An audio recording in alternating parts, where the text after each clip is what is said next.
Assalamualaikum warahmatullahi wabarakatuh. Selamat pagi teman-teman semua, salam sejahtera. Semoga semuanya senantiasa sehat. Baik teman-teman, kita ketemu lagi di mata kuliah pengantar bisnis dan saat ini kita sudah memasuki di modul 13.3 yang membahas tentang subtopik faktor yang mempengaruhi elektronik bisnis. Ada berbagai macam faktor yang mempengaruhi elektronik bisnis. Secara garis besar dibagi menjadi dua faktor, yaitu faktor internal dan faktor eksternal. Untuk lebih memudahkan pemahaman terkait dengan faktor elektronik bisnis ini tadi, maka coba saya berikan contoh. Faktor internal yang mempengaruhi elektronik bisnis, yang pertama misalnya adalah information database. Menyimpan data dengan cara aman itu penting dan semua bisnis itu pasti melakukan hal ini. Tapi untuk elektronik bisnis ini menjadi hal yang jauh lebih penting daripada secara offline atau konvensional. Karena dengan online, keterbukaan informasi itu tiada batas. Sehingga perusahaan harus melakukan enkripsi, sehingga datanya tidak diambil secara umum oleh orang-orang yang tidak mempunyai kepentingan atau orang-orang yang tidak bertanggung jawab.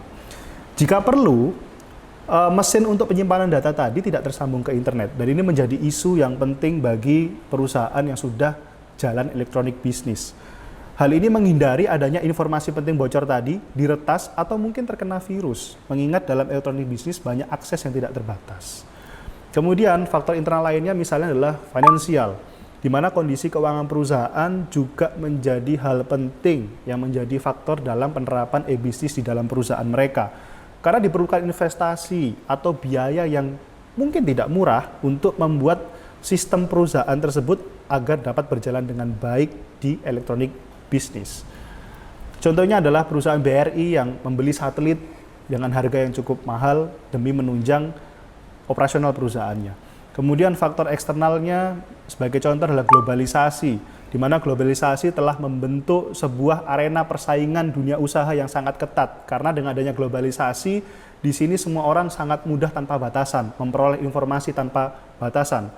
Jadi perkembangan bisnis menjadi lebih ketat, menjual barang menjadi lebih ketat karena banyak pilihan yang bisa dipilih oleh konsumen di internet. Kemudian adalah deregulasi. Misalnya regulasi pasar bebas yang ditetapkan banyak negara itu turut mewarnai bentuk dunia usaha di masa depan. Karena internet di sini dianggap sebagai sebuah arena di mana menjadi wadah pertukaran barang atau informasi secara cepat tanpa batas.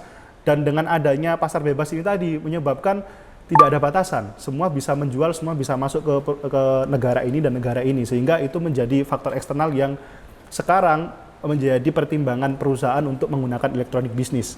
Dan terakhir, contoh faktor eksternal adalah teknologi, yang jelas kemajuan teknologi informasi didominasi oleh percepatan teknologi komputer dan telekomunikasi memungkinkan munculnya model-model bisnis baru yang jauh lebih efektif dan jauh lebih efisien dalam proses operasionalnya.